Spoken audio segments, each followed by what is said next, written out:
Hello students and friends, this is a video on A-levels chemistry, and I know that most of the students face difficulty in the electrochemistry chapter, and therefore I have picked up a question which is based on electrochemistry, and this is the question number 3 taken from the 9701 code and of the October-November 2022 paper, and the variant is 42.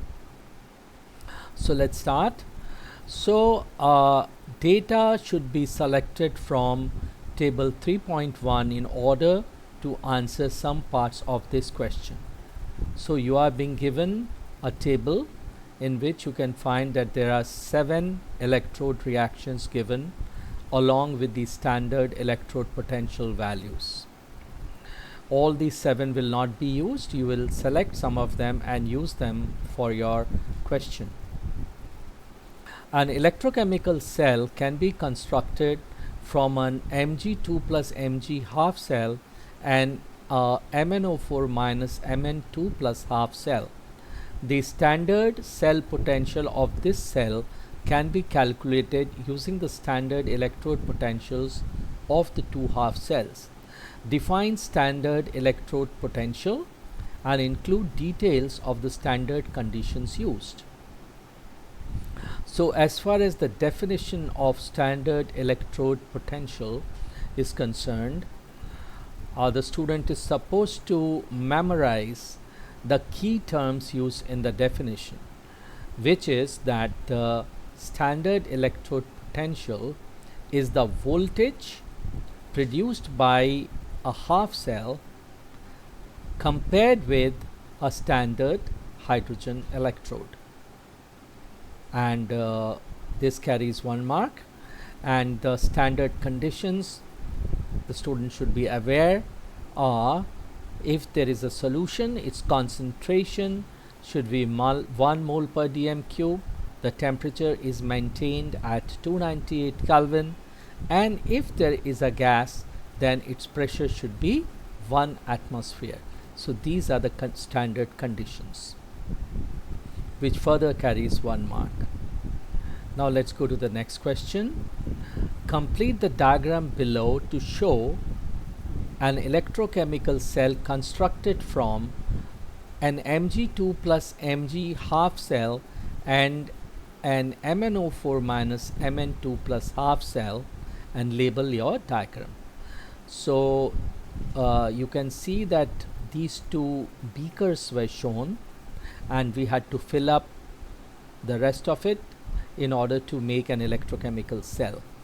So one of the electrodes is the magnesium ion and the magnesium electrode, which I have shown over here. This is the magnesium rod, and it is suspended in a solution of magnesium ions.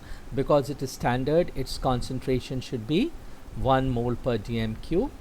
And on the other hand, we need the MnO4 minus Mn2 plus half cell that you can see here. MnO4 minus, its concentration should be 1 mole per dm cube. Mn2 plus should also be 1 mole per dm cube. At the same time, we also need acidic conditions. As you can see in the 7th equation, we need the acidic conditions, so we have to use the acidic medium, and whose concentration should again be 1 mole per dm cube. Since here all the chemicals that we have used are in an aqueous form, and therefore we will need platinum here to support and to allow the electrical contact to be developed. So we do need a platinum strip, right? So this is your platinum strip that you need to be put for electrical contact, because rest of them are all in aqueous form. And then you connect them with appropriate connecting wires, connect it with a voltmeter, and you will be able to find out the voltage of the cell. You also need to connect the two half cells with the help of a salt bridge, and the temperature should be maintained at 298 K, So this is what you need to do in this part of the question, which carries 3 marks.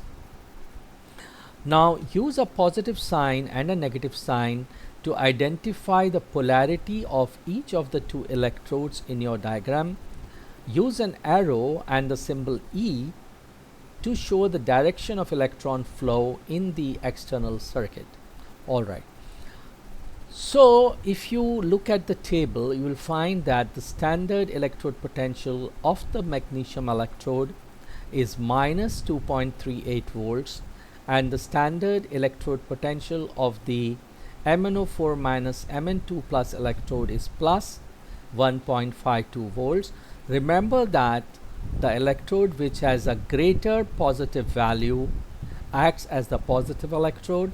The electrode which has a greater negative value acts as the negative electrode. So the negative electrode is the magnesium electrode, and this electrode is the positive electrode. The electrons will flow from the negative to the positive electrode. So this is the direction of flow of the electrons. So I think that answers your question. Then we go to the next part. Calculate the standard cell potential of this cell. The formula used is that you have to take the lower value and subtract it from the higher value, or you have to subtract the value for the anode from the value of the cathode. So cathode, the positive electrode, is 1.52 and minus, and the negative electrode is minus 2.38. So on solving, this gives us 3.90 volt. That's a simple question. And now we go to the next question, that is construct an equation for the cell reaction.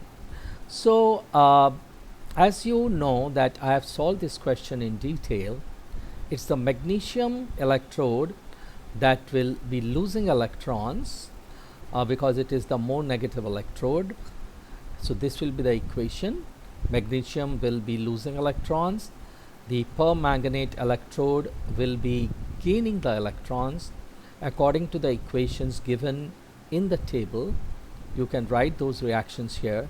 Now to balance the electrons, you will multiply this equation by 5 to get 10 electrons, and you will multiply this equation by 2 also to get 10 electrons. So the electrons will get cancelled, and then you can add the left side together and the right side together after considering the multiplication factor. So we'll get 5 Mg plus 2 MnO4 minus and 16H plus, electrons get cancelled. This will be 5 Mg2 plus, then this will be 2 Mn2 plus and 8 H2O. This is the cell reaction taking place in this electrochemical cell. The next part of the question is predict how the cell reaction will change, if at all, when the solution in the Mg2 plus Mg half cell is diluted by the addition of a large volume of water. Explain your answer. Now when you dilute any cell, any half cell, obviously there will be no change in the cell reaction, because the electrode potentials are so widely different that dilution cannot change these electrode potentials drastically, and therefore the cell reaction will remain the same. So there is no change in the cell reaction. Now the second part of the question is that what will be the change in the electrode potential if it is diluted. So if you look at the electrode potential for magnesium, this is the equation, and if it is diluted, then the concentration of magnesium would decrease, and according to Le Chatelier principle, the equilibrium will shift towards the left, and if it shifts towards the left, the value becomes more negative. Remember that. If the equilibrium shifts towards the right, the electrode potential becomes more positive, but if the equilibrium shifts to the left, the electrode potential becomes more negative. So that's the answer. The last part of the question is that A molten magnesium salt is electrolyzed for 15 minutes by a constant current. 4.75 into 10 raised to 22 magnesium atoms are produced. At the cathode, calculate the value of the current used. So, this is the reaction taking place during the electrolysis of magnesium salt. Magnesium gets deposited, and the number of atoms getting deposited is 4.75 times 10 raised to 22 atoms, but each atom is formed by the gain of 2 electrons. So the total charge is the number of atoms multiplied by the charge of the electron multiplied by 2, which gives you 15200 coulombs. And using the formula Q is equal to IT, I is equal to Q over T. So Q is 15200 coulombs, and the time is 15 minutes into 60, that is seconds, and if you solve this you get the current of 16.9 amperes. So that solves your complete question 3. Hope you understood my explanation, and if you liked it, please like the video and subscribe to my channel. Thanks a lot for watching.